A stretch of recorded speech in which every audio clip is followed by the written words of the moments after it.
I know exactly what you're thinking, because I was here a first time, and it was still something I'll never forget. So it's great to have you, and our First Lady and I are pleased to welcome everybody to this wonderful place and discuss the vital importance of safety and reopening America's schools. We want to reopen the schools. Everybody wants it. The moms want it, the dads want it, the kids want it. It's time to do it. You know, our mortality rate is right now at a level that people don't talk about, but it's down tenfold. So you look at deaths are way down from this horrible China virus, and it's a disgrace that it happened. Shouldn't have happened, but it did.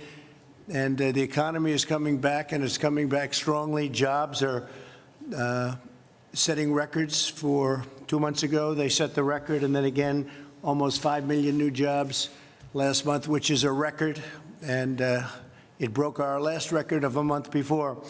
So the numbers are happening much faster than anybody anticipated.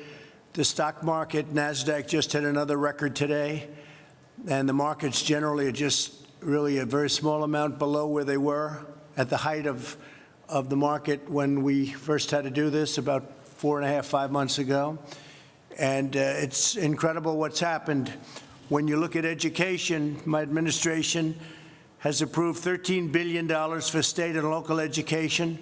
We've approved over $6 billion to support colleges and another $6 billion in emergency grants to students, very importantly. We waived standardized testing requirements, deferred federal student loan and interest payments. So you take a look at the student loan program. We've waived student loan and interest payments, and that is something that people haven't been hearing about, and nobody talks about it, but it's a big deal. We've pioneered new treatments that are dramatically improving the health outcomes.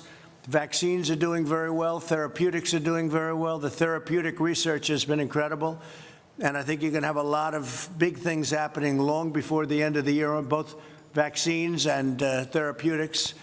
Therapeutics is, I guess, a little bit of a word we can use for on the way to a cure, but they make you better. I mean, to me, the therapeutic is even more important than the vaccine at this point, because people will get better. But the numbers are, the testing numbers are the highest they've ever been. We're almost up to 40 million in testing, and 40 million people, which is unheard of, far more than any other country, many times what any other country is. And therefore, we have more cases. Because we're doing more testing, we have more cases. If we did half the testing, we'd have far fewer cases. But people don't view it that way. What they have to view, though, is if you look at the chart, and maybe Mike has it, but we looked at it before. If you look at the chart of deaths, deaths are way down. So what we want to do is we want to get our schools open. We want to get them open quickly, beautifully in the fall. And as you know, this is a disease. It's a horrible disease, but young people do extraordinarily well. I was with the governor of New Jersey.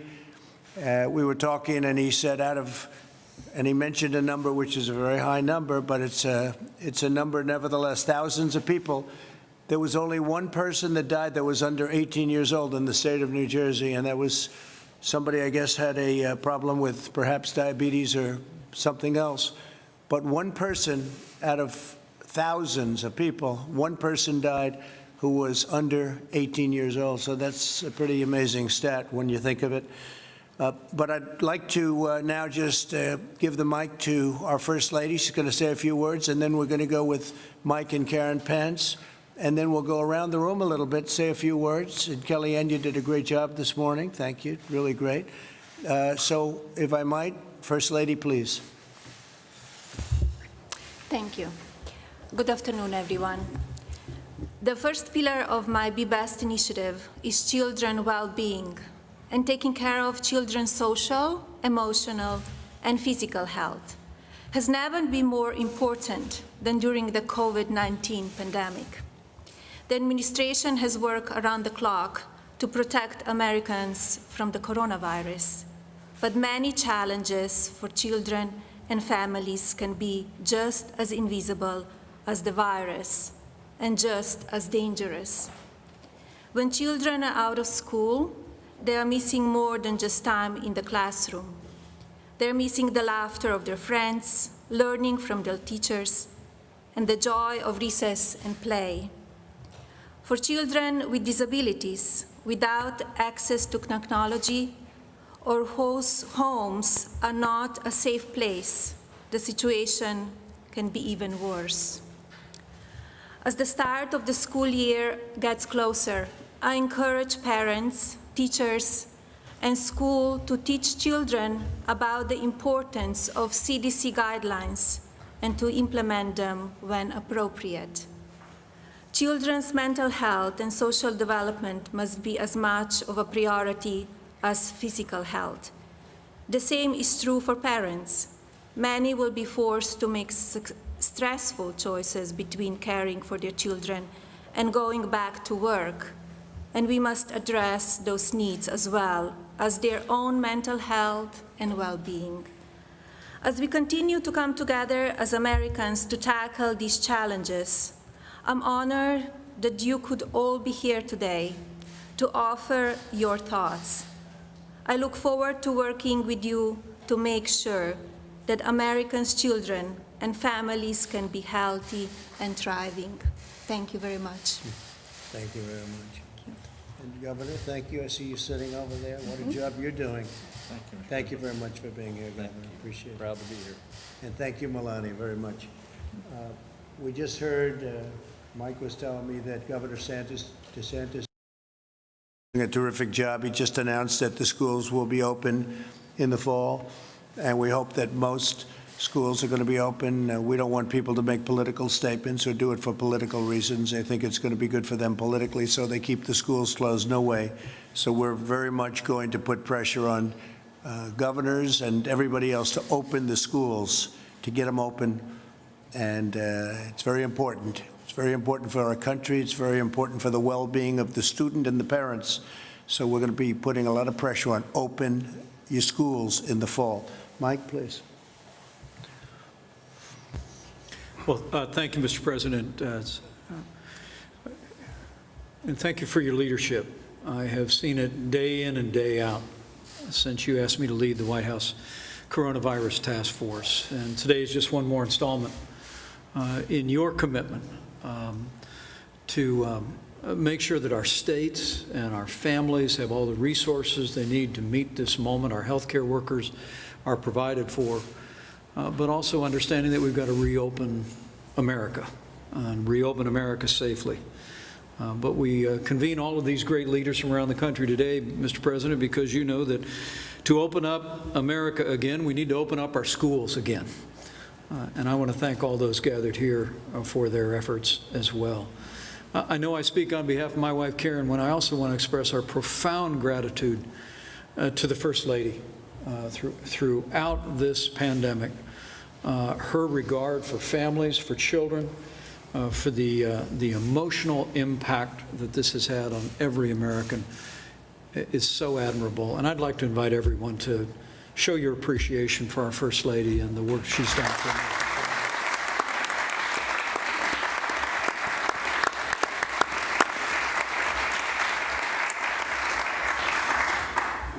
Mr. President, since the moment that we asked the American people to step up, to take efforts to slow the spread, and we, in that 15 days that would become 45 days, we encouraged people to refrain from attending school, if possible, to engage in school from home whenever it was possible. There were two categories of heroes that emerged. One was the parents around America who stepped up as never before. And those that are looking on, those that are represented here should know. Your president, the first family, your vice president, and our second family are grateful for the families of this country and everything you've done to be the teachers for your children, to create the structure at home where they could continue to learn even in a challenging time. I also want to say how grateful we are to the teachers, Mr. President, and I'm actually sitting next to one who I've been married to for 35 years. As you know, she actually teaches in a local school in the Washington area a few days a week, and I watched her go in and pack up crates of art materials that children could come by and pick up and take home to continue their learning. And so I'd like to invite everybody to show your appreciation for the parents and all the great teachers who have done the work of continuing to educate our children throughout this pandemic. It's truly been inspiring.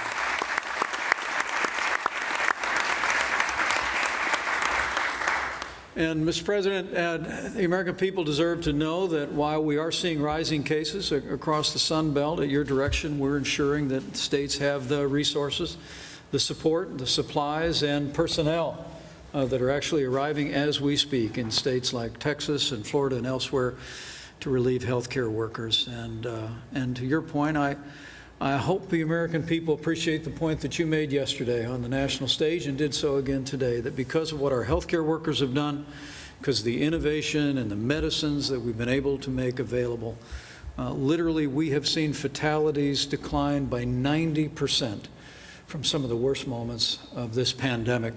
And we're going to continue to work each and every day to continue to keep those losses low and steady. We're going to save lives as we reopen our country.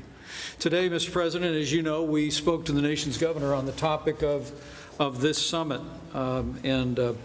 we reflected on the fact as now 47 governors and the governors of 2 territories have announced plans to reopen schools across America, that it's important to do so for a variety of reasons. The First Lady just spoke of this. We ought to well be concerned about children falling behind academically, and there's no substitute for in-classroom learning, for in-person learning, and that's been much discussed at the summit today. But as the American Academy of Pediatrics, so well represented here today, recently reflected, there are social costs, emotional costs, and even physical costs to our children across this country that we spoke of the governors today. It's important that we reopen our schools, as you've directed, for the academic and the intellectual development of our children, but it's also vitally important that we remember, as Dr. McCants-Katz told the governors today, that 7 million American children suffer from either mental illness or emotional disturbance, and they principally receive the care from health and mental services at their school. And so making sure that we're meeting the mental and emotional needs of our children, as well as making advances academically, is what brings us here today.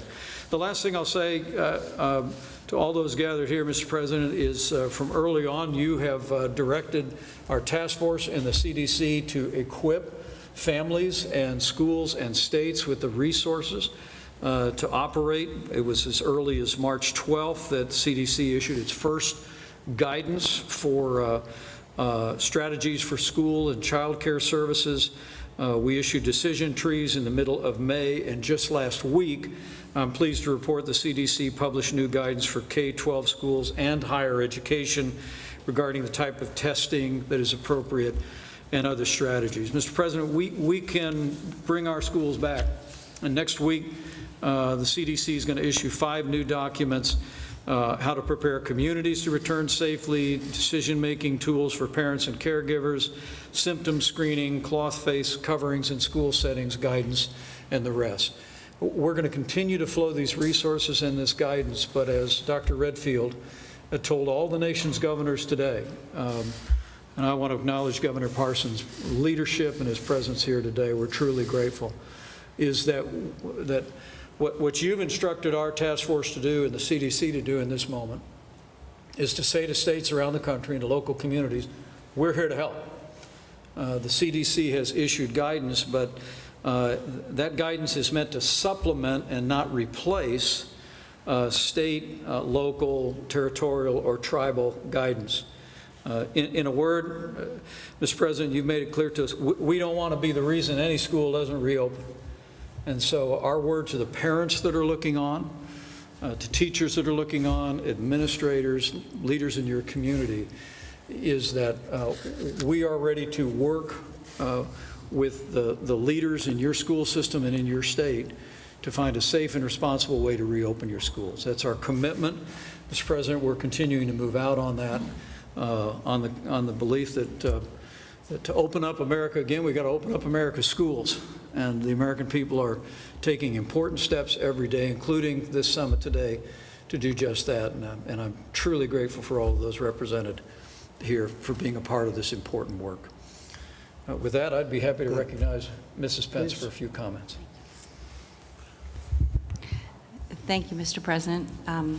Thank you, Mike, and Melania. I had the privilege of addressing this group earlier today and kind of opening up your summit. But I do want to say thank you to all the teachers. I know at my school, everybody quickly learned how to do online teaching. It wasn't something that our teachers across America were familiar with, and I just applaud them. They have worked so hard. And the parents really are the unsung heroes. They really had to quickly get up to speed, and it was not easy to do. But you know, our kids are struggling, and they need their friends, and they need their teachers, and they need their routines. This decision to open up the schools greatly impacts our children. It impacts them academically, it impacts them socially, and it impacts them emotionally. So I applaud what you're doing here today, Mr. President, because our kids, for their mental health and their academic health, they need to be back in school. So thank you. Well, thank you very much, Karen. I appreciate it. And I see Dr. Redfield over in the audience, and I appreciate it. And I know you'd like to see everybody coming back and getting back to school in the fall. And I've read everything you've written, and I appreciate that very much, Doctor. Thank you very much. Appreciate it. Governor, please. Thought maybe we'll go around the room real quickly. We'll go quickly, and we'll get everybody to say a few words, and we'll start with our governor. Thank you, Mr. President. As you said when you come here, I'm just honored and humbled to be here, sitting with you, the Vice President, the First Lady, and the Second Lady. It's our honor. Those dreams you think about someday, you never imagine them being reality, but here we are. And so it's an honor to be here today. Let me first start off by just saying thanks to the President, the Vice President, for what they've done over the last, well, since they've been in office, to say the least. But over the last 17, 18 weeks, they've been on the phone every week. The President himself has been. And I don't mean for 5 minutes to say hello, governors, and see you later. In-depth conversation with governors across this state. The Vice President has been there for almost 17 to 18 weeks. I know that I've been following with them. And the one thing they've stressed every day in those phone calls, every week, they're trying to do the best thing for this country and for the everyday people out there, and they were trying to make their full support to the governors across this state. And I just want to thank you for doing that. Thank you. For leading as what good leaders do in times of crisis. And I just want to thank you for that. When the President said he was going to put a little pressure on governors to open these schools up, I will tell you this, on a few phone calls I've had with him, he can put a little pressure on you if he decides to do that. I will say that on that. So sometimes we all need a little push to get things going. What the First Lady said when she talked about the kids was so important to me as a grandparent, as a father. I sit there and I think of all the kids that need to be in school. There's the ones that have the privilege of going every day. That's almost common that we go to school for most of the school kids, but a lot of school kids, it's a safety blanket. It's a way to get nutrition. It's a way to get counseling. It's a way for somebody to help them when they cry out for help. And that's also why getting schools back open is so important. And then if you want to take that one step further, it's about making sure people are going to be qualified for the workforce of tomorrow. This virus cannot shut our country down or our states down. We have to deal with it as we would anything else that we've dealt with in this country, and we have to move forward.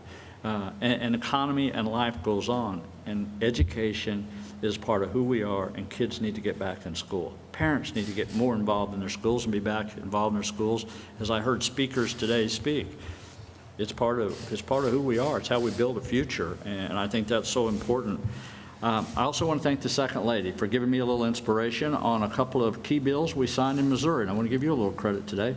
We did full reciprocity in the state of Missouri yesterday. I signed that bill, and full military reciprocity, and the second lady kind of gave me a little inspiration for that. And also my daughter's a school teacher. To do that, most of the time we have a father-daughter relationship, except when it comes to teaching, and she becomes a senior advisor to the governor when we talk about those issues on that. But again, I just want to thank the President for his support for our state. People appreciate it, Mr. President. I want you to know that, for the First Lady and for where we're headed in this country, because we've went through hard times before, and we'll continue to get through hard times, and we'll be better off for it, and we'll be stronger than ever. So thank you. And you won't be changing the name St. Louis, will you? No, we will not be doing. Thank you. Thank you very much. That's very important. Thank you very much. Please. Good afternoon, Mr. President. I'm delighted to join you, the First Lady, the Vice President, and the Second Lady here today to talk about why it's important for children to be in school. My name is Dr. Sally Goza. I'm a pediatrician from Georgia, and I'm president of the American Academy of Pediatrics. Children get much more than an education at school. Being away from peers, teachers, and school services has lasting effects for children. Although this will not be easy, pediatricians strongly advocate that we start with the goal of having students physically present in school this fall. Of course, returning to school must be done safely. We must take measures to keep students, teachers, and staff safe and with flexibility to adapt as needed to the community's prevalence of COVID-19. The evidence we have so far indicates that children are less likely to have symptoms or severe disease resulting from coronavirus. Children are less likely to become infected, and they are less likely to spread infection. We know, however, that missing school can have serious consequences for child health and well-being, particularly for students with disabilities or with special health care needs. Students who are in school learn more than reading, writing, and arithmetic. They also learn social and emotional skills, get healthy meals and exercise, and mental health support. Schools help identify and address learning deficits, physical abuse, substance use, depression, and suicidal ideation. These are all critical reasons to get children back to school. Reopening schools in a way that maximizes safety, learning, and the well-being of children will clearly require new investments in our schools. We urge you to ensure that schools receive the resources necessary so that funding does not stand in the way of keeping our children safe or present at school. Thank you, Mr. President. We look forward to working with you and all the people around this room. Thank you very much. Please. Thank you, Mr. President. Penny Schwinn from the great state of Tennessee. Appreciate the invitation on behalf of our superintendents, our districts, our families, our teachers, and our public officials. Opening up Tennessee, we know that reopening schools reopens our economy. We've got great examples of where superintendents have come together and thought through scheduling to make sure that parents can get back to work for companies who support multiple regions. We've done an incredible job with resources, 20-plus toolkits. We've opened up free professional development for teachers and principals for free statewide and online tools. And I'd also like to just thank the First Lady for her support on child well-being. We had a wonderful conversation a couple of weeks ago on the task force that we've launched statewide, covering the entire state and making sure that all of our children receive a high-quality public education, as well as being served in terms of nutrition, transportation, et cetera.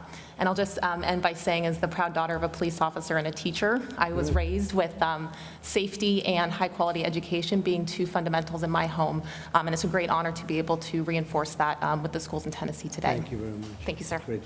Thank you. Alex? Well, thank you, Mr. President. Really, thanks to the historic response that the President has led to this unprecedented pandemic, we have the tools where we can reopen our workplace. We can reopen our schools, and we can reopen healthcare. We've got the tools. When we think about kids and schools, the school for our children is a center of so much of their life. It is where they get health care. It is where they get mental health care. It is where many of them get nutrition. It is where mandatory reporting of child abuse and sexual abuse happens most often because of the nature of mandatory reporting requirements. In addition to the social, physical, intellectual development that the kids need from a physical setting in schools. we're in a very different place now than we were 2 or 3 months ago. We have the world's most robust testing system with close to 40 million tests having been done.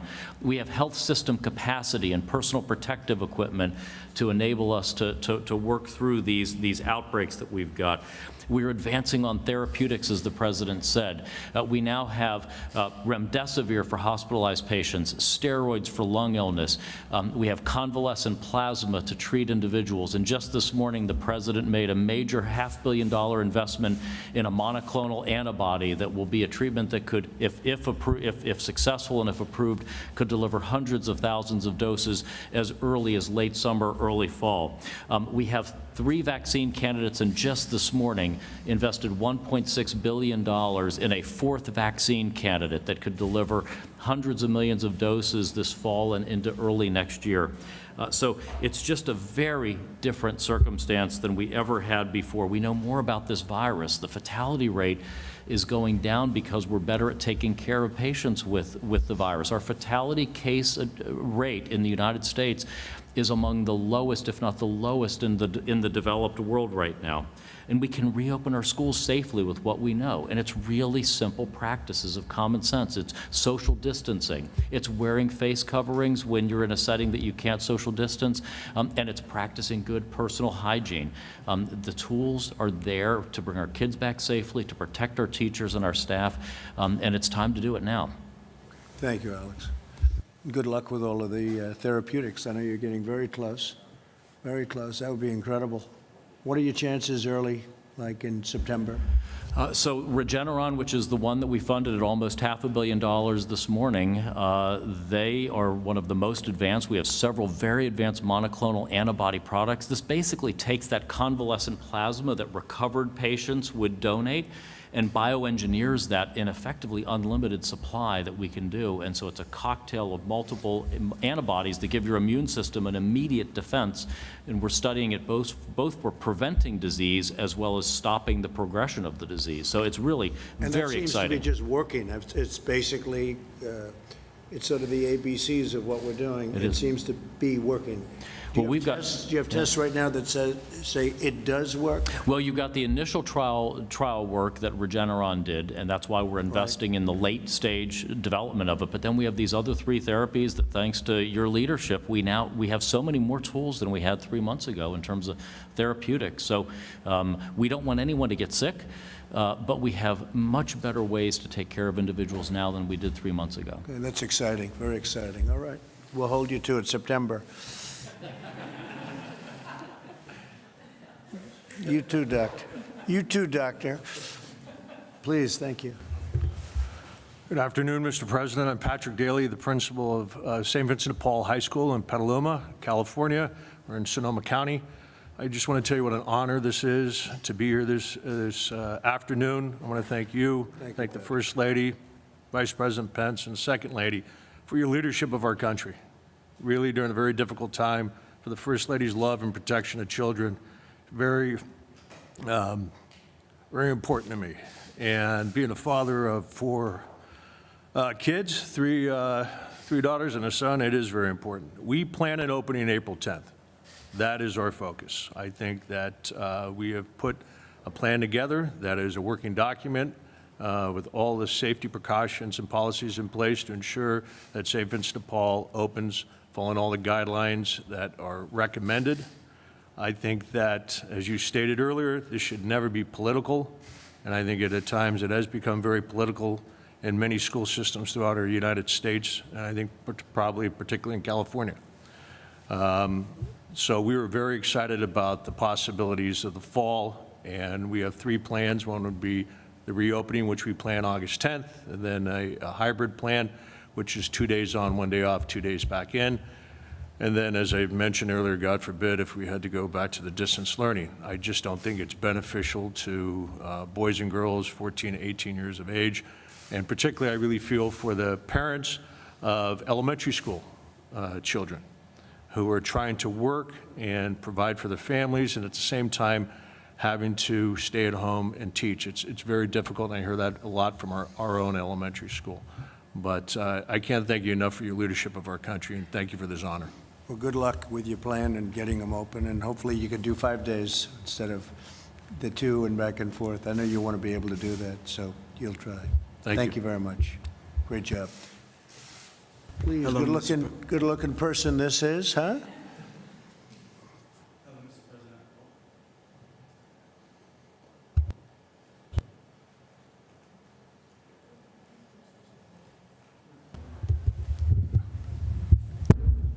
There we go.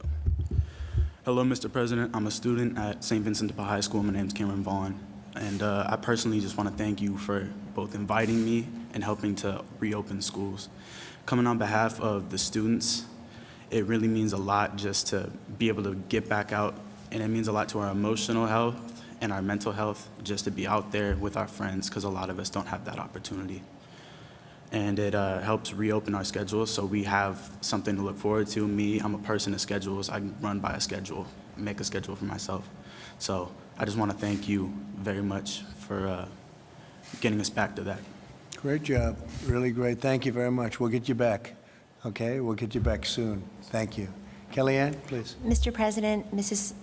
Trump, Mr. Vice President, Mrs. Pence, thank you very much. I listened to Cameron Vaughn, and I'm reminded why we're here in this room today on this very important topic, but why we're here in this administration. I believe a hallmark of the Trump-Pence administration has been the success in looking out for and expanding opportunities, safety, and well-being for the forgotten child. And the forgotten child took on a new meaning during this global pandemic. Between the first and third weeks of March of this year, just about 100% of our school children across this country, of all ages, were taken out of their schools and stuck at home. We saw a few things happen, many of which have been spoken about today, but I'll add one more. The digital divide was laid bare in that so many of our students could not access basic digital assets to allow them to confidently and competently complete their schoolwork and to learn and to thrive. The schools are our central nervous system because our students are the heart and soul of our nation. And so today your message is, Mr. President, Mr. Vice President, that all children matter. And our mission is to make sure that all children can safely and securely re-enter their places of learning very soon.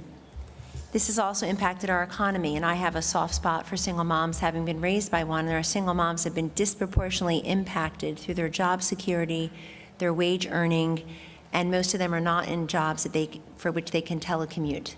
So we're creating pandemics within this pandemic. The good news is that our children are at low risk for transmission, even as they are at high risk for maladies, visible and invisible. The great news is that as we safely reopen our schools, we are in keeping with so much of your agenda, Mr. President, Mr. Vice President, Mrs. Trump, and Mrs. Pence, which is to preserve and expand educational opportunities, to respect the dignity of all students, but to respond to the individual needs of all of those students by expanding school choice and charters and educational freedom and opportunity scholarships, allowing them to have more options as they go through their lives, beginning with a quality and solid education. The President has said, if we as a nation can win 2 world wars, dig out the Panama Canal, put a man on the moon, we certainly ought to be able to deliver a quality education to each child. And that begins with reopening our schools and making good on that promise to each and every one of them. Thank you very much. Thank you. Thank you very much, Kellyanne. Hi, Mr. President. I'm Jenny Beth Martin with Tea Party Patriots. Thank you, and thank you, Mrs. Trump and Mr. Vice President and Mrs. Pence, for having me here today. While I am with Tea Party Patriots, I'm also a mom, and my children are sitting right over there, so thank you for having us here today. Mr. President, you are right. And I hope you will trust your instincts. America is not meant to be shut down, and we have to reopen schools this fall. I've been in touch with almost 1,000 doctors from around the country. I helped Dr. Simone Gold spearhead a letter to you signed by 800 physicians and surgeons who talked about the side effects of the lockdowns. I've done a second letter with over 150 doctors, 240 nurses, 330 educators, 70 national groups, and thousands of parents and concerned Americans who want to see schools reopened. Reopening schools is going to stabilize our society. I think it's the number one most important thing we can do to stabilize our society from top to bottom. Whether it is in a local community, just reestablishing calendars, which churches, nonprofit groups, traffic patterns, people who don't have children care about the calendar for schools. Kindergartners and elementary school students simply cannot learn looking at a Zoom screen. If they could, we wouldn't need schools in the first place. We could just plop them in front of a television. The last place in the world a middle school student needs to be is online, unsupervised by adults. They bully each other when they're in front of teachers. You can't even imagine what's going on with social media right now. Young adults and high school students are losing hope and optimism for the future. And in February, they had so much. And now we turn on the television and we can see the destruction that lack of hope and optimism is causing. Employers have to rebuild their companies. They need employees at 110% to be able to do that. We did everything we could to flatten this curve, and we have to roll up our sleeves now and rebuild our companies. But we can't do that when employees are dividing their time between taking care of their children indefinitely for who knows how long, and trying to get their job done. I have one employee who has 5 children. His wife is a dental hygienist. I'm granting him as much grace as I possibly can, which is easy to do. He's a wonderful employee, but I can't even imagine what it would be like to have 5 children and all of a sudden have to homeschool them all. And it's not even homeschooling, it's helping them with digital learning. Homeschool parents have asked that we're careful about not conflating the two. For me, I'm a single mom now. In 2007, 8, and 9, I went through financial crisis. My then husband's business failed.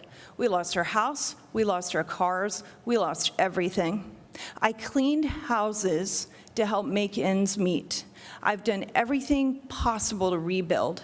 I know what those families who are now unemployed are facing.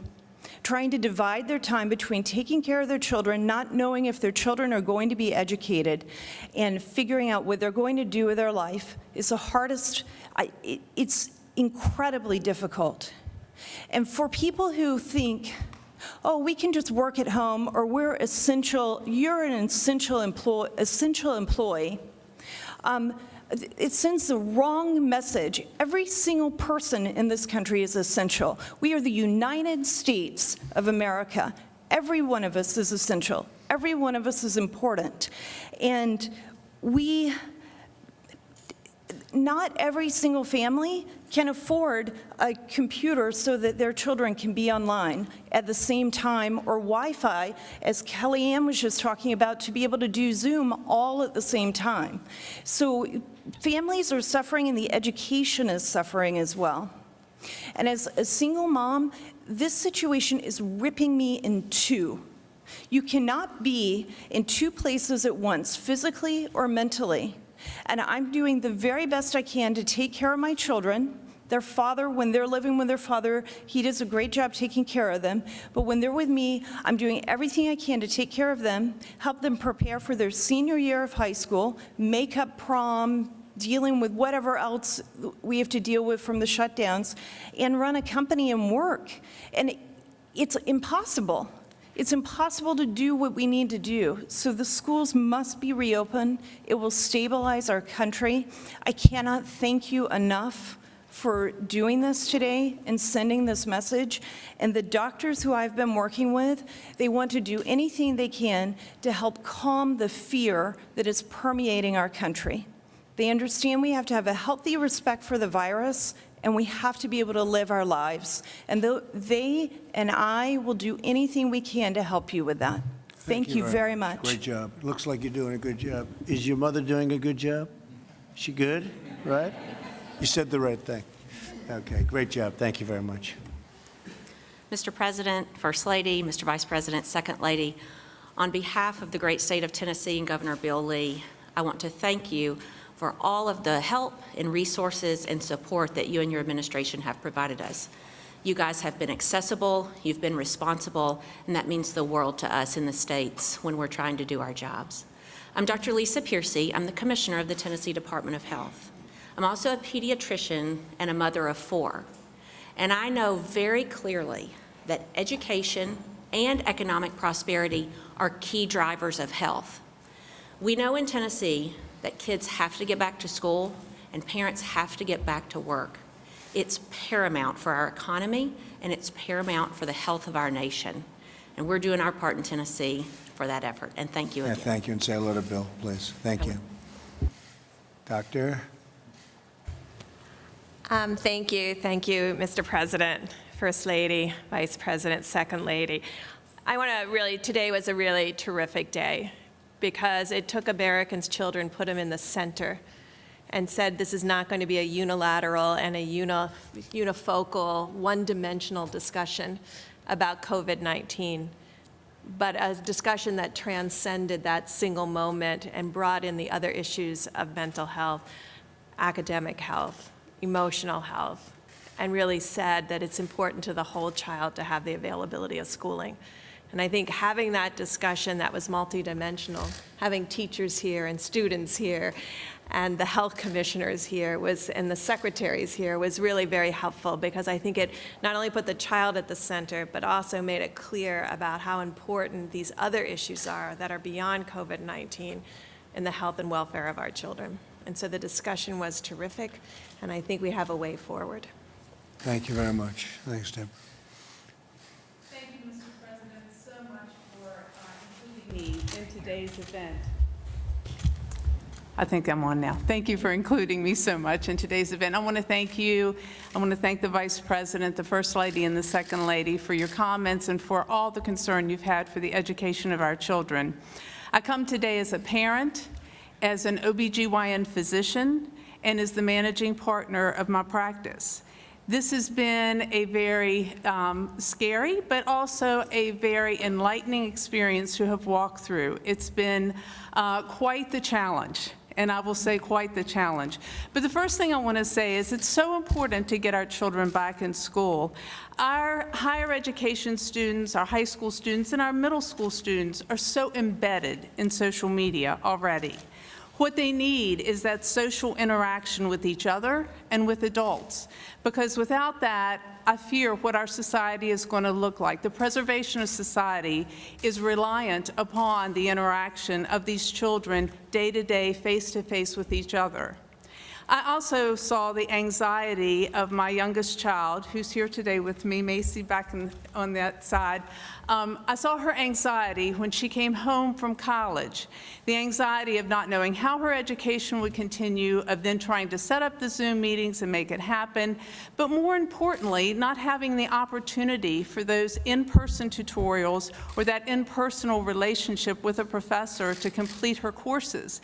And I think her courses did suffer because of it. She's a good student, and it wasn't dramatic, but I can only imagine what it was like for other students. My eldest child had a learning disability. To try to bring him home and do this education online without that in-person benefit, without the tutors being there present, would have been a disaster to his now very good career in Richmond. And I just fear for that student especially. As we go back to school, I think it's very important that we also educate these kids, because they sometimes do rise above it and feel as though they don't have the mortality or the morbidities or that problem of interaction with each other. They will have new family units. My daughter will be in an apartment with 3 other girls. They will be the new family unit. And it's important that we educate them for that, for when they come home, that they realize that their elders, their grandparents, and all are now vulnerable to them. That family unit has changed. But we can do this, and we can teach them. And masking, they've learned this. It's important, but we have to reinforce this at the college level to keep it ongoing as a priority. And I know that we can do it. The other thing that I, as a physician, am a strong believer in is herd immunity.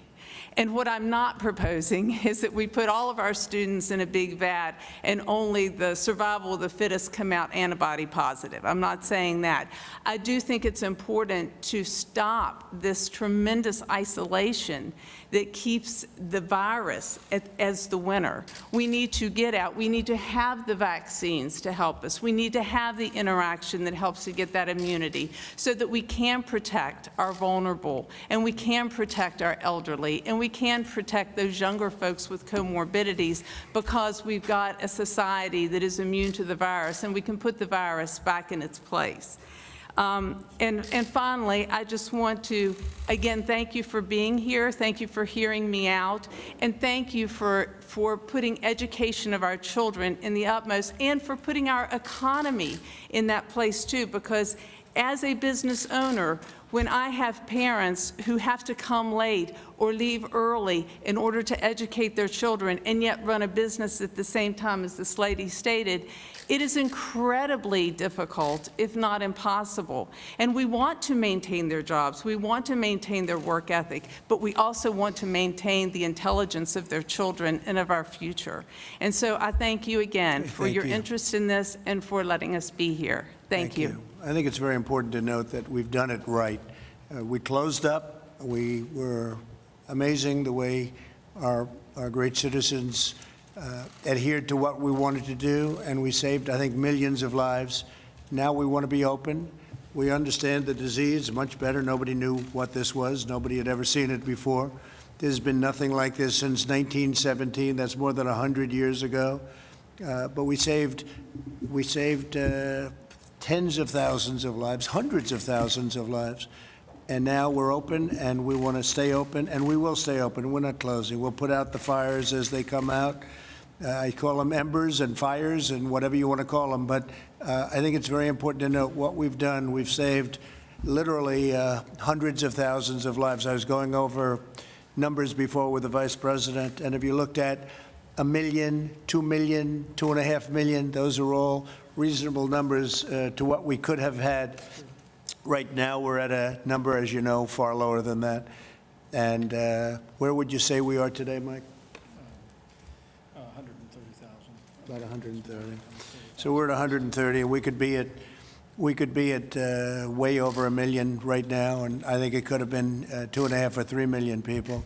So, but now we're open, and now we understand the vulnerable. We understand who has the biggest problem with it, and we watch that group and that age group, and also people that aren't feeling so well with respect to, in particular, Deborah, certain diseases. The diabetes is bad, the heart is bad, and we watch very closely, and we've done it right. When you look at what happened with Sweden, I kept hearing about Sweden with the herd, with the pure herd. The herd concept of opening up and keeping open, all of a sudden it exploded. You look at what's going on in Brazil and a couple of other places. So we've really done it right, but now it's time to be open. It's time to stay open, and we will put out the fires as they come up, but we have to open our schools. It's so important to open our schools. And what you said, from a psychological standpoint with respect to staying home any longer, you can't do it. You can't do it. That has great dangers also. So that's where we are. We're not closing. We'll never close. You'll have certain areas that will have difficulty, and they'll do what they have to do, and that'll be up largely to the governors, but it's also, they're in very strong consultation with us. We're supplying them with tremendous materials and gowns and masks and anything else they need, and they should be doing it themselves, but we've made a lot of governors look very, very good. We've made a lot of governors look very smart that weren't so smart, and some have just done a good job right from the beginning. I could give you a list. I could grade them. I could grade them out from 1 to 50, and you'd be amazed. You might be surprised at some of them, both good and bad. But I thank you very much for your remarks. I think it's very important. What you said, I think, is very important. Please. Mr. President, First Lady, Mr. Vice President, Karen, it's great to be here and to represent the great state of Indiana as president of Ivy Tech Community College. We are Indiana's community college, so 160,000 students across our great state. And I just maybe want to remind you, as we talk about higher education, the true workforce engine that community colleges are for our nation and how important they are, and the students that we serve. So let me just speak a little bit. We don't serve as much the 16 or 18-year-old, though we have many traditional students. It's often the single mother that we heard about, 29, 30-year-olds and beyond, coming back part-time, and how important it is that they have access to community college. They're also typically the lower income. Our first-generation students are students of color, those that really do need to have the opportunity for the American dream. So this has been incredibly important that we continue to run. And so we have. We've been virtual. We were virtual this summer, and as of Monday, Vice President, we are doing completion academies on campus to ensure that those nurses and welders and all that need the hands-on and labs courses, that they can be out there joining America's new jobs that are coming and being part of a strong economy. So we've appreciated the great support, the CARES Act, all that's gone on. We will operate. We will be face-to-face. We will be hybrid, we will be online, we will be virtual, and for our single moms, we'll even be learn anywhere, which means that they can decide week to week if they can come on campus or be virtual or be asynchronous. So we know we have to change to meet the needs, but we appreciate the great support of this administration. Thank you. And we will continue to work on behalf of ensuring that this economy has the workforce and success that it needs going forward. Thank you very much. Thank you. Thank you, Mr. President. I'm Fess St. John. I'm the Chancellor of the University of Alabama system, which includes the University of Alabama, Good. UAB, UAH, and the Academic Medical Center at UAB. It's an honor to be here. Appreciate your hosting this. When this pandemic started and we had to send all of our students home from our universities, many of us were afraid that this would be the disruption of higher education for all time, that they would learn that they could learn as well on their computer from home as they would on their campuses. One thing this has taught us is we're not worried about that anymore. Right. Our students are yearning to come back to campus. They want to be there. It has reaffirmed the value of on-campus instruction at our institutions of higher learning. So last month, our Board of Trustees committed to returning this fall on all 3 of our campuses to in-person instruction, realizing that we could not eliminate all risk, but that we can reduce risk and manage risk in a way that allows us to go forward.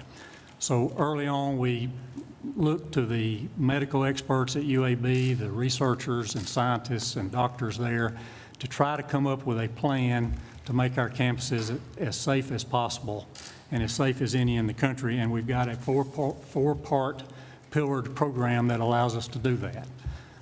The first, and we believe this is important, is to try to have all of our students tested before they return to campus. Right. Not after they return, but before they return, so that those who need isolation can do that at home and we can begin the school year.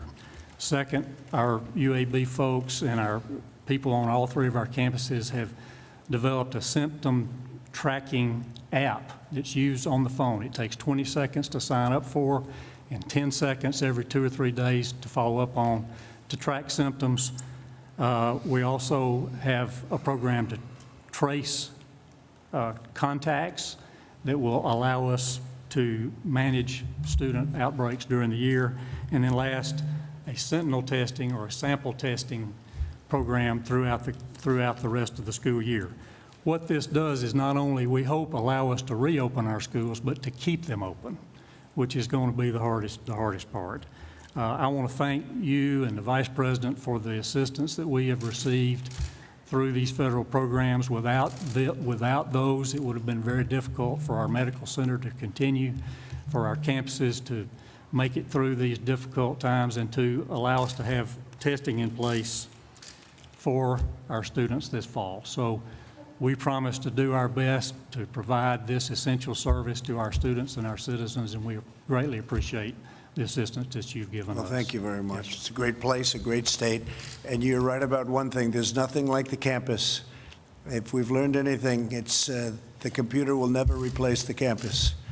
They thought it would for a while, didn't they? But it didn't. After about We've 2 learned weeks, we figured out that it's much better to have it the old-fashioned way, right? Yes. That's great. Great statement, actually. Thank you.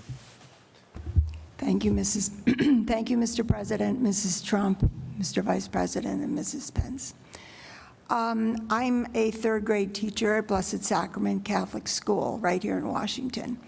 I believe, Mr. Vice President, you mentioned some heroes shortly ago. I agree with you. The parents, I couldn't have done this for the past few months at home without the community of parents that we have at Blessed Sacrament School. And I guess the teachers are heroes in their own way.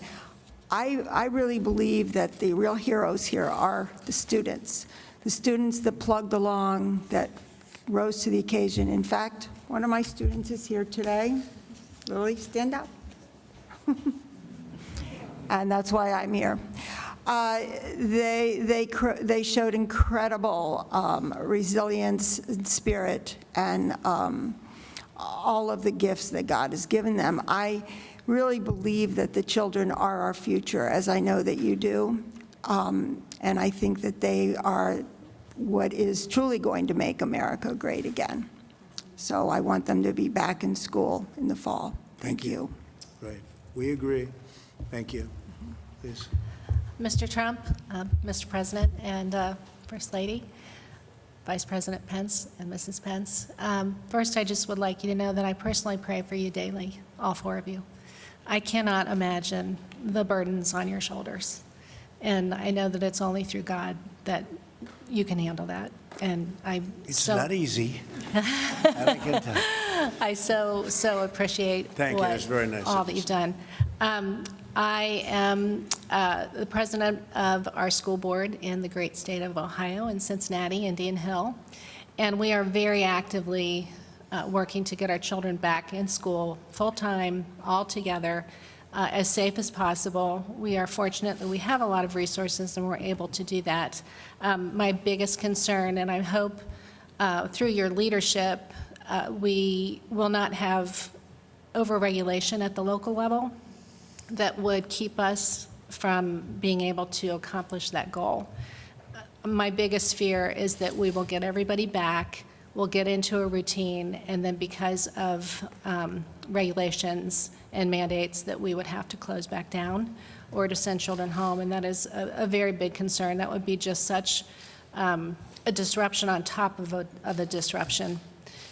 So that is probably my biggest concern. I'm also very happy to hear that University of Alabama has made the statement to go back to school. I have 2 college athletes, and we've been waiting all summer to know what's happening at that higher education level, and it's disruptive. They're going into their senior years, and internships were canceled, and it's a scary time. That's a scary time anyway on a good day for a young person. So I really hope that our higher education institutes will make some decisions soon.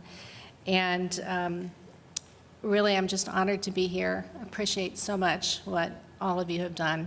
And however we can help, please don't ever hesitate to Thank you reach out. very much. And will Alabama be playing some great football? What's going on with Alabama?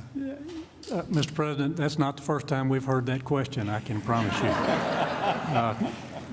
We are planning to play the season at the University of Alabama. Good. Understand that creates great difficulties and complexities, and we're hoping for that. It's important to a lot of people, but we're doing our best on that one, too. It's true. And say hello to the coach. Great coach. Yes, sir. Thank you. Mr. President, well, I don't know about Alabama, but the University of Miami is going to be playing. The U's in the house. Yes, it's a hurricane in the building. I'm Johnny Taylor, as you know, and I'm your appointee, and I want to start by saying thank you. I remember being right across the hallway in 2017 when you appointed me to be your advisor, the chairman of the President's Board of Advisors on Historically Black Colleges and Universities, HBCUs. And frankly, there were people who questioned whether or not anything would really come of that, and if you were really committed. I remembered visiting with the Vice President in the room just across the hall, actually, and you met with 60, almost 70 of our historically black colleges and university presidents. They came to visit, and you all welcomed us. I remember meeting with Secretary DeVos early on, and there was all of this commitment to HBCUs, and frankly, the naysayers didn't think you would make good on it, the three of you, and you did. So let me start by thanking you for remaining committed to the country's 101 historically black colleges and universities, and allowing me to be the chairman of the board that advises you all collectively on HBCUs. So thank you. Listen, you've done great by us so far. I mean, since 2017, every year our budgets have increased, but not just financially, but the true support of our institutions. And this today is yet another example of your advocacy, your support of historically black colleges and universities that is giving us the safe space to return safely to campus. We need to bring our students back because, frankly, without these institutions, these great institutions, many of our communities, our fragile communities, will suffer in ways that people just can't quite put their arms around. There are three things that I will point out very quickly. First of all, online education, the virtual education, while it's wonderful, it's not as good as the in-person education in the higher education space. And our students, many of them who come from the most fragile of communities, and many of them didn't get high quality secondary educations. When they get to the post-secondary space, they need their teachers. They need to look across, they need to come to office hours, they need the assistance. And so we need to encourage these colleges to open so that their students can get the best education and truly experience the American dream. Secondly, HBCUs are economic drivers in many of their communities. In many of these communities, they are the largest employer. And you were kind enough to create opportunity zones, but you know, when the schools are shut down, there's not much opportunity going on. So we need these schools to be open, Mr. Vice President, Mr. President, Secretary DeVos, so that we can get the surrounding community can go back to work. A lot of those businesses are struggling if we shut these campuses down, and they've been struggling for a significant period of time. So it's also just smart business. Small businesses need this. And then finally, the entire country right now is engaged in a discussion around, racial tension and the need for diversity. And corporate America in particular wants us to do something about it. Well, HBCUs play an outsized role in helping solve for that problem. Historically, we've created disproportionately black leaders, teachers, doctors, lawyers, judges, et cetera, far more than the 101 schools should be punching. They're actually punching above their weight. And therefore, if we're going to commit long-term to addressing the racial inequities and issues of discrimination in our country, HBCUs have to be a part of that. And you do that by getting these kids and these faculty members and these administrators back to work. So on behalf of the country's 101 HBCUs, as an American, as a father of a 10-year-old little girl, thank you for the commitment to get our schools back and our children back safely so that they can learn and, as I said, experience the American dream. Thank you. Thank you, Johnny, and you're doing a great job. The only thing is I don't think people know how much we've done for historically black colleges and universities. Nobody knows that we've done more than any administration in history. And nobody knows that, but maybe they'll find out eventually. They'll find out. But thank you very much. Appreciate it. Please. I'm Brad Weller from Shippensburg, Pennsylvania, 7th grade science teacher. Thank you very much, President, for being here and doing all this. First Lady, Mr. Pence, and I really, really want to thank Karen Pence for stealing all of my information I had written down this morning, and then she did it again after I wrote new stuff down just here this afternoon. So, appreciate it. No, I'm going to keep this short and sweet. We're ready to go back. We literally are ready to go back. I know our students, I have 3 kids at home, they want to go back. It's time. It's time, just like your economy, which is the greatest economy ever in the history of the world. I appreciate that. You had to slow it down. The momentum was gone. We did the same thing to our students last year. Their momentum was, I mean, they were rolling. They were a well-oiled machine. And then all of a sudden, just, you had to throw it in park. If we just have to change gears a little bit this year, you know, that's one thing we can do, but to throw it in park again, I don't like that option. Thank you. You're right. Thank you very much. Brooke? Thank you, Mr. President. I'm Brooke Rollins, the President's Domestic Policy Chief, and while I sit here and listen to everyone, I'm struck. I don't know that the world understands, but I think it's so important. We have a president who was arguably one of the most successful businessmen in the history of our country, the First Lady who has spent her time and her talent and her extraordinary skill on focusing on the well-being of children. We have a Vice President who was one of the most successful governors in the history of our country, and we have a Second Lady who has a career and is focused on being a teacher and an educator. This is the dream team. I don't know that there will ever be another leadership team like the four of you to lead this country back to even greater heights than it was ever before. In March of this year, 75 million students' lives and their families' lives were upended when they were sent home. 75 million plus families. Just a couple of months later, here we are in the East Room of the White House with some of the country's greatest educators, leaders, teachers, HBCU leaders, coming together to figure out how to get these schools reopened, how to do it in a safe way, and how to do it where we put children first. The good news, and I'm so glad that Dr. Goza is here from the American Pediatric Society Association, because we are now understanding that I think an analysis of 45 studies recently showed that the preponderance of evidence indicates that children are less likely to be symptomatic, have the severe disease, or be really susceptible and transmit COVID-19. And for the week ending June 27th, school-age children accounted for only 1.3% of COVID-19 related hospitalizations. The evidence is showing that it really is time for these kids to get back to school, but it really is about the mental health, the well-being, and the emotional well-being of these kids, but also focusing on, as this president has done, this is the last thing I'll say, the forgotten Americans, the vulnerable Americans who are most susceptible to the ravages of what happens when we don't get kids back to school and we don't get kids and lives back to normal.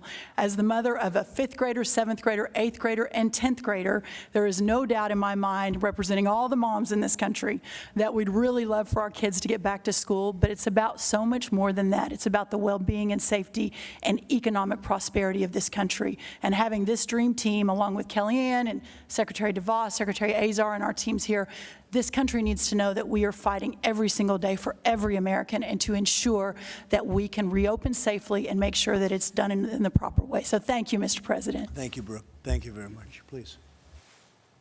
Mr. President, Mrs. Trump, Mr. Vice President, Mrs. Pence, it's an honor to be here representing Forsyth County Schools in Forsyth County, Georgia.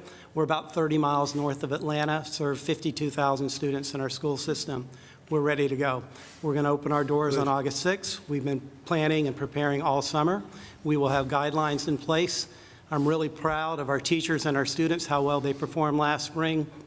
But as everyone has said this morning, this afternoon, our students need to be back in school, and we will be prepared on August 6th. I will assure you of that. That's great. That's great. Thank you very much. Thank you, Mr. President, Mrs. Trump, Mr. Vice President, Mrs. Pence. Mr. President, thank you for your bold leadership and for convening us here today for this vital conversation. It's clear our nation's schools must fully reopen and fully operate this school year. Anything short of that robs students, not to mention taxpayers, of their futures.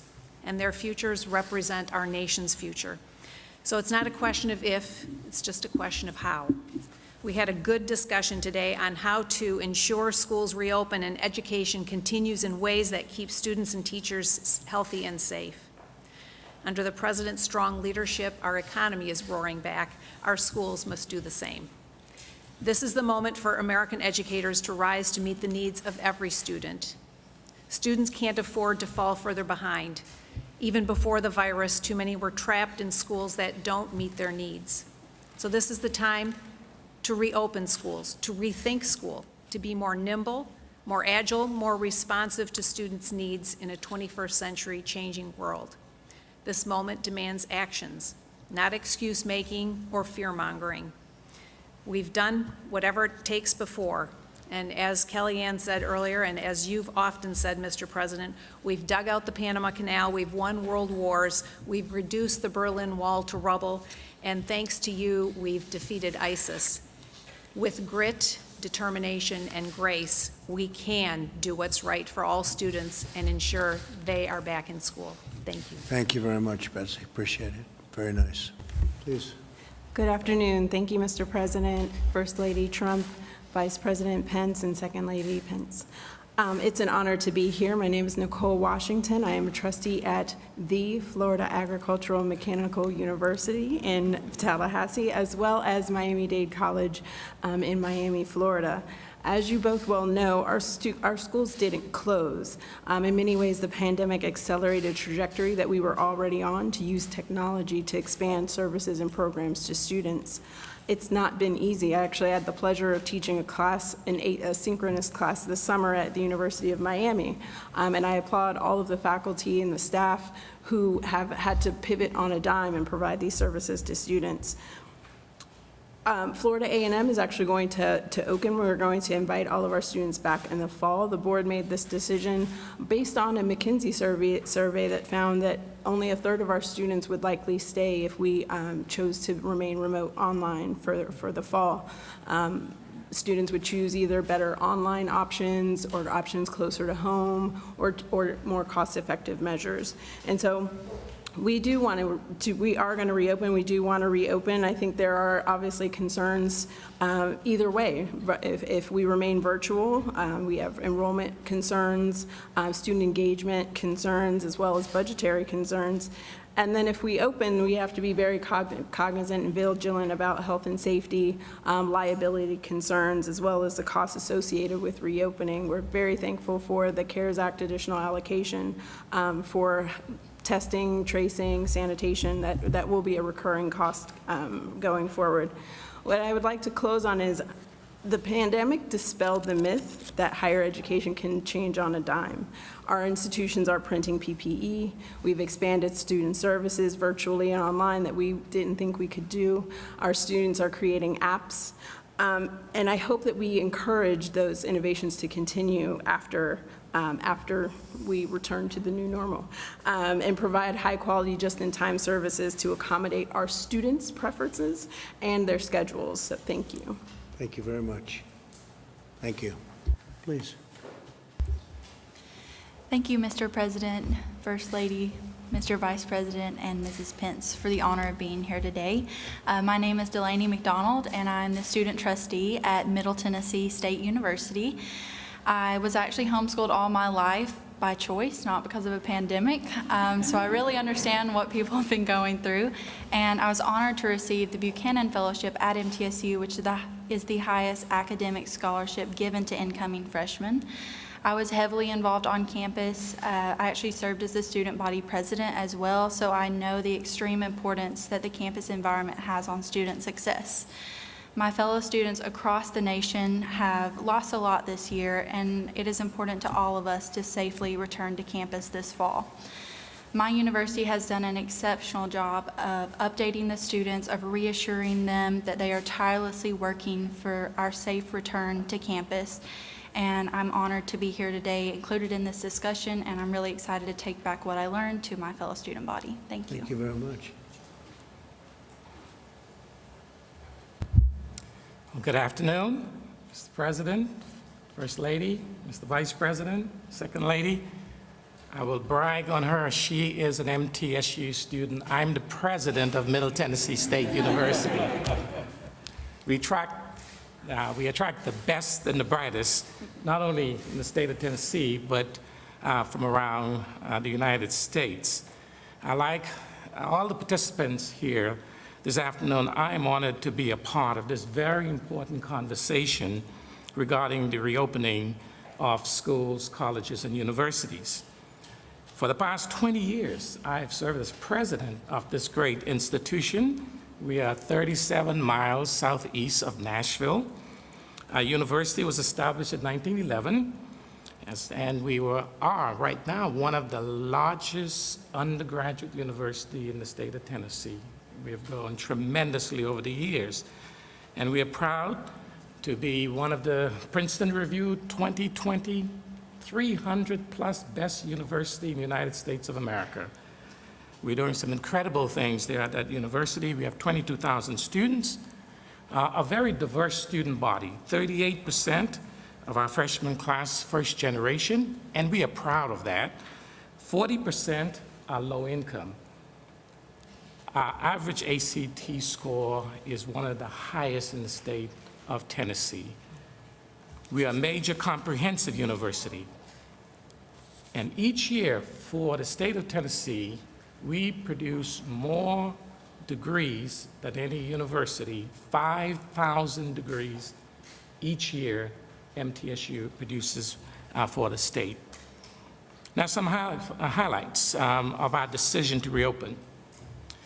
We stepped out. We were the very first university in the state of Tennessee to announce that we are going to reopen for the fall, in-person classes. But in reality, Mr. President, we never closed. Because of the nature of our student population, many of our students had nowhere to go in March when a lot of schools closed down. And so we kept our residence halls open. We kept our cafeteria, and we provided the same service, obviously taking into consideration the virus. And so we feel that we have the experience of actually operating a university in a pandemic. We regard the health and the safety of our students and our employees as priorities. And it was really interesting as we were making this decision. We have a very active parents' Facebook page, sometimes too active. We have a very active student body Facebook page. And so we surveyed them. We surveyed our parents and our students, and we asked them their feelings about returning, and would they return. The vast majority of both our parents and our students from that survey indicated to us that they would want our university to be opened. So my executive team that made these decisions, including the doctor of our health center, we decided that we were going to put together a plan that would make our parents and our students confidence. We can't guarantee anything with regard to this virus, but we felt if we communicate with them and put a mitigation plan together, and I have two of my colleagues here from the state of Tennessee we've met already, and my university had a meeting, was it last week, Commissioner? She brought her staff down. We have put together a very strong mitigation plan that deals with testing, contact tracing, and isolation and quarantine if needed for our students. I want to just give a brief overview of how the CARES money really helped our university, Mr. President. As we look at pivoting from in-person to online and remote, we always had a strong technology operation, but we needed to build a stronger one that would provide the quality education to our university. So we invested $6.9 million. 3.4 of the 6.9 came from the CARES Act.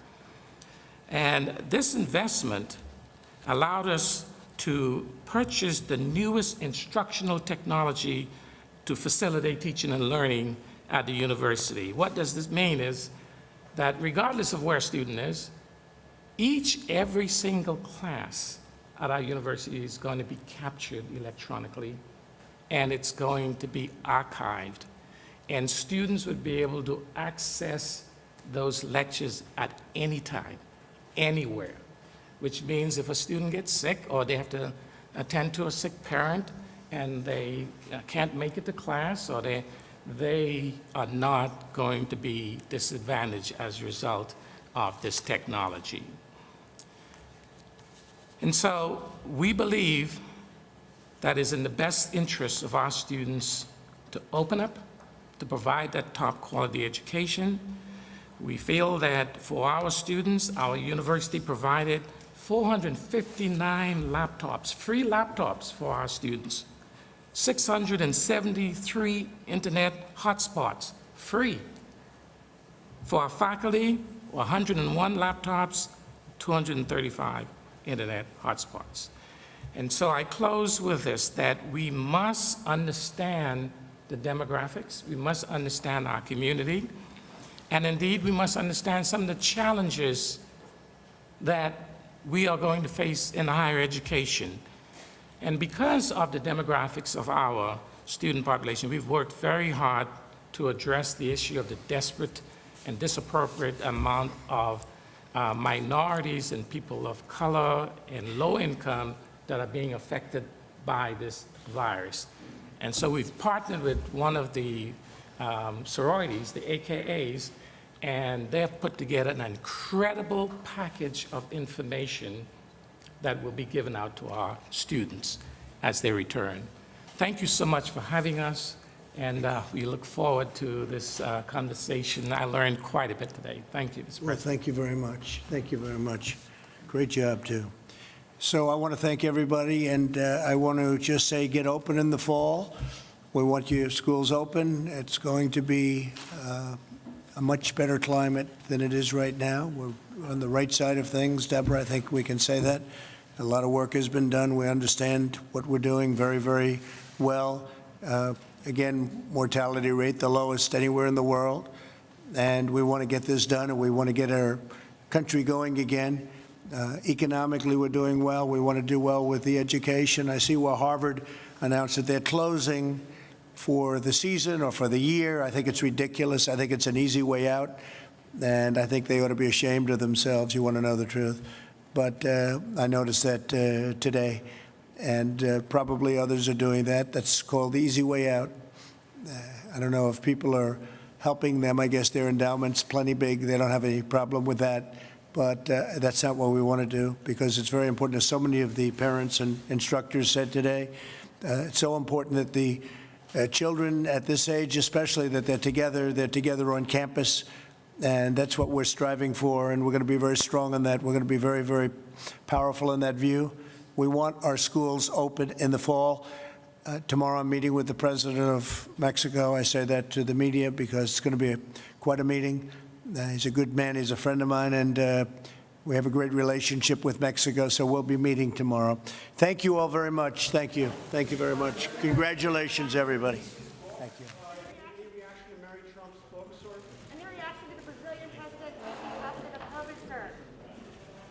All right, everybody, I will clip that on YouTube in case you happen to miss any of it.